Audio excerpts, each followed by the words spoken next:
बिहार पंचायत राज अधिनियम 2006 प्रशिक्षण कार्यक्रम में आप सभी का स्वागत है। मैं सुभाष सिंह कुशवाहा आप सभी को नमस्कार, आदाब, सलाम, नमो बुधाय, जय भीम। प्रतिदिन सुबह 8 बजे हम सब एक दूसरे से मिलकर बिहार में पंचायत राज कानून के माध्यम से गांव में रहने वाले किसान मजदूरों के हित में हम क्या कर सकते हैं वार्ता करते हैं कि सरकार जो है विभिन्न विभागों के माध्यम से गांवों के विकास में कौन कौन सा काम कर रही है, जिसकी चर्चा हम लगातार करते आ रहे हैं। हम लोग अधिनियम, नियमावली और विनियमन की जानकारी के साथ विभागों की जानकारी में लगे हुए हैं। जब तक विभागों की जानकारी आम लोगों तक नहीं पहुंचती है, पंचायत प्रतिनिधियों को इसकी सही रूप में प्रशिक्षित नहीं किया जाता है, किताबों के अध्ययन करके और व्यवहारिक रूप में जब तक इसको हम लोग नहीं करते हैं,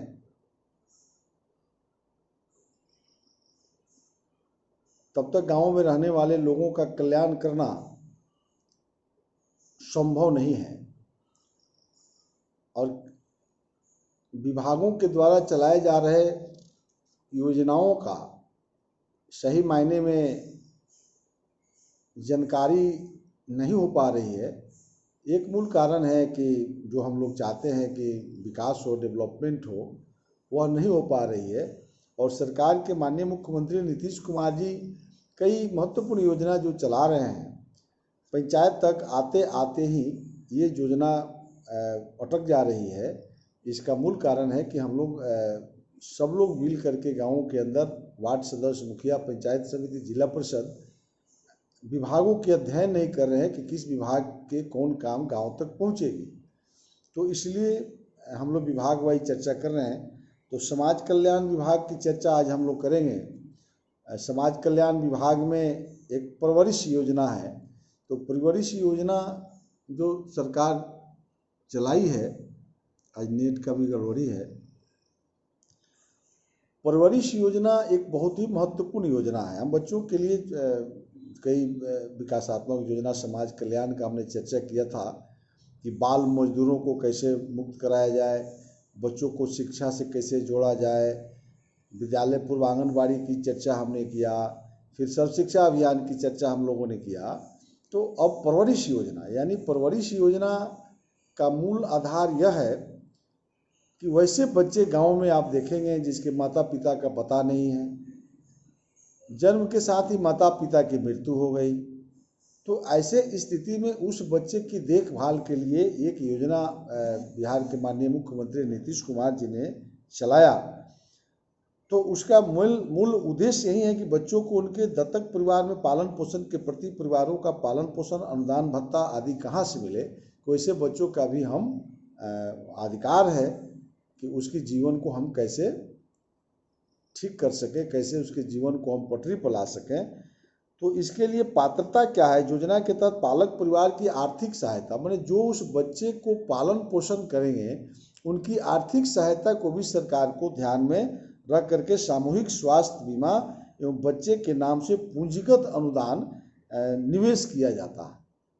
यानी वैसे बच्चे जिनके माता और पिता जन्म काल से ही या नहीं है,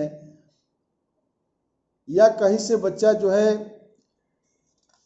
आपको मिल जाता है, भटकता हुआ बच्चा मिल जाता है, तो इसके लिए सरकार ने कहा कि जो परवरिश करेंगे उनको हम भी देखभाल करेंगे। यानी उसकी सूची भी बीपीएल परिवार की यदि सूची, उसकी वार्षिक आय 60,000 से कम हो तो ऐसे श्रेणी के संतानों के समाज में पालन पोषण तथा गैर संस्थानिक देखरेख को प्रोत्साहन करने के लिए अनुदान, भत्ता एवं सामाजिक सुरक्षा प्रदान करने का व्यवस्था सरकार ने किया है।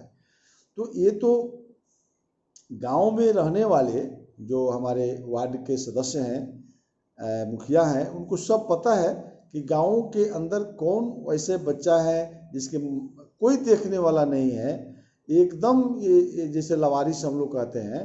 तो वैसे बच्चों को कल्याण के लिए सरकार योजना चला रही है। तो उसको जब हम चिन्हित करेंगे पंचायत स्तर पर, तभी जाकर के हम वैसे बच्चों का भी सहारा बन सकते हैं।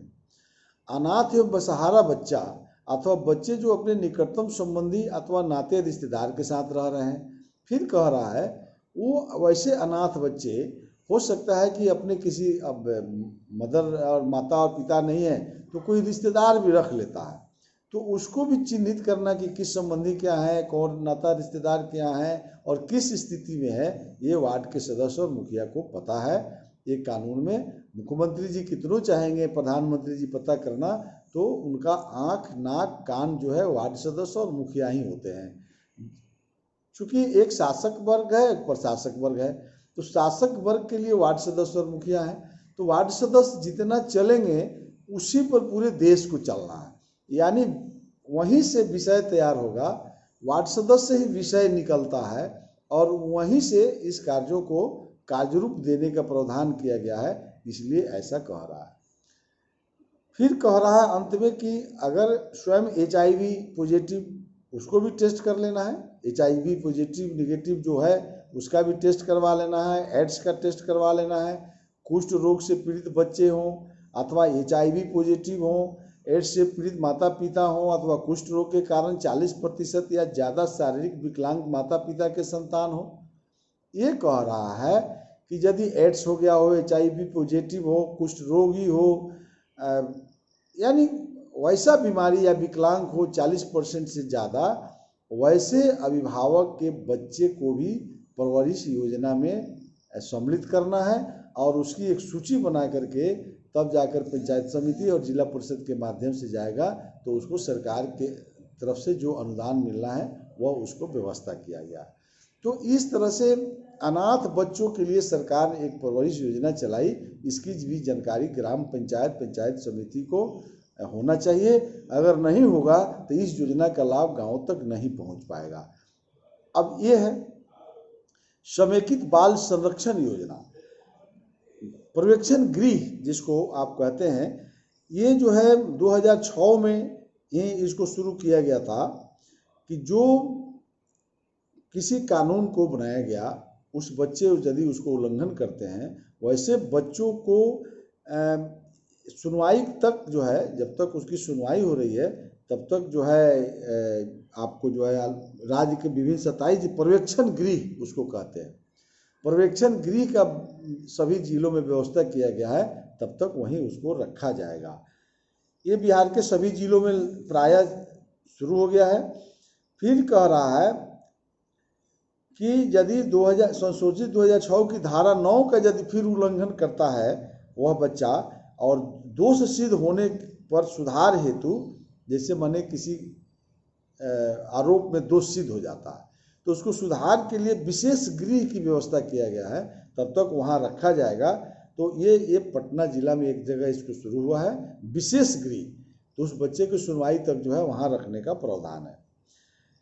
जैसे ऐसे बच्चे जिनकी आयु 16 वर्ष हो गई है और उनके द्वारा अपराध इतना गंभीर है कि बोर्ड को यह विश्वास हो जाए कि उस किशोर को विशेष गृह में रखा जाना न तो स्वयं उसके और न ही उस गृह में रहने वाले अन्य किशोरों के हित में है, तो उसको वैसे जगह पर रखा जाएगा। यानी वो बच्चा उदंड है, लगता है कि इसके रहने से दूसरा बच्चा को भी खराब कर देगा, तो ऐसी स्थिति में इसको पटना, पूर्णिया, भागलपुर में एक अलग गृह का स्पेशल गृह जिसको कहते हैं विशेष गृह का निर्माण किया गया है, जो उस बच्चे को वहाँ रखने का प्रावधान किया गया है। निराश्रित परित्यक्त परिवार विहीन बच्चों के लिए भी गृह योजना का व्यवस्था किया गया है। इसमें कह रहा है कि 2006 की धारा 34 के आलोक में निराश्रित परित्यक्त परिवार विहीन बच्चों को उनके पुनर्वास, पारिवारिक पुनर्मिलन, दत्तक ग्रहण, फोस्टर केयर इत्यादि तक आवासित करने के लिए सरकार द्वारा पटना में 2 बाल गृह, अपना घर बालिका गृह, बेगूसराय जिले में 1 और कुल 3 गृहों का संचालन पूर्व से किया जा रहा है। स्वयंसेवी संस्था को भी इसमें कहा गया है कि आवासित करने के लिए गैर सरकारी स्वयंसेवी संगठन के माध्यम से सभी जिलों में बाल गृह की स्थापना की स्वीकृति प्रदान की गई है। खुला आश्रय गृह, निराश्रित पृथक परिवार विहीन बच्चों को तत्काल आश्रय प्रदान करने के लिए अधिनियम में इस गृह की स्थापना का प्रावधान है।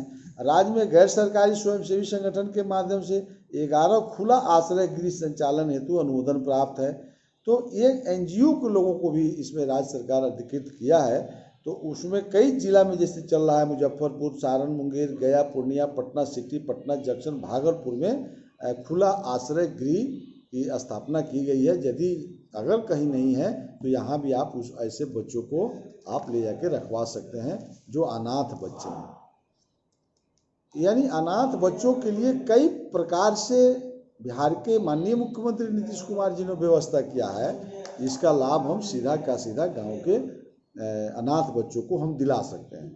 किशोर न्याय प्रक्षेत्र है समाज कल्याण विभाग में। ये आप महिला एवं बाल विकास मंत्रालय जो है भारत सरकार द्वारा बाल अधिकार, बाल संरक्षण, बाल कल्याण के लिए एक समेकित बाल संरक्षण योजना तैयार किया है। मैं पिछली बार भी चर्चा किया था बाल मजदूर और बाल संरक्षण, जिसमें केंद्र सरकार राज्य सरकार की महत्वपूर्ण भूमिका है। योजना लागू करने हेतु केंद्र और राज्य सरकार के बीच एक मेमोरेंडम ऑफ अंडरस्टैंडिंग हस्ताक्षरित भी किया गया है। राज्य और केंद्र सरकार के दोनों के बीच में समेकित बाल संरक्षण योजना बनाया गया है। तो इसमें क्या क्या है, राज्य बाल संरक्षण समिति है, राज्य दत्तक ग्रहण एजेंसी है और जिला बाल संरक्षण इकाई है। 3 स्तर पर एग्रीमेंट हुआ है राज्य और केंद्र सरकार के बीच में कि किशोरों के साथ न्याय हो। इसके लिए जिला बाल संरक्षण इकाई, जिला स्तर पर बाल संरक्षण इकाई का गठन करने का प्रावधान किया गया। जिला स्तर पर इसके पदाधिकारी सहायक निदेशक जिला बाल संरक्षण इकाई को बनाया गया है। अब देखिए कितना इंपॉर्टेंट है, जिनकी अस्थायी नियुक्ति भी हो चुकी है। जिला बाल संरक्षण इकाई में संस्थागत एवं गैर संस्थागत कार्यक्रमों के लिए बाल संरक्षण पदाधिकारियों की नियुक्ति हुई है। तो समेकित बाल संरक्षण योजना अंतर्गत जिला स्तरीय सेवा प्रदाता संरचना क्या है, तो जिला बाल संरक्षण समिति है, जिला बाल संरक्षण समिति, सलाहकार परिषद, निरीक्षण समिति है, प्रखंड बाल संरक्षण समिति बनाया गया है, ग्राम स्तरीय बाल संरक्षण समिति बनाई गई है और किशोर न्याय के देखरेख अधिनियम 2000 तथा संशोधित 2006 के अंतर्गत किशोर न्याय परिषद, बाल कल्याण समिति, विशेष किशोर पुलिस इकाई का भी गठन किया गया है, क्योंकि वैसे किशोरों को हर प्रकार की सुविधा मिल सके, यानी बच्चों को जीने का जो स्वतंत्रता है, अधिकार है, उसके लिए सरकार एकदम तत्पर है। चाइल्ड लाइन आपात सेवा योजना, एक और योजना चला दिया। चाइल्ड लाइन आपात सेवा संरक्षण की आवश्यकता वाले बच्चों के लिए स्वयंसेवी संस्थाओं के माध्यम से आपातकालीन दूरभाष पहुंच सेवा है, जो उन्हें आपातकालीन एवं दीर्घ अवधि देख रेख एवं पुनर्वास सेवाओं से जोड़ती है।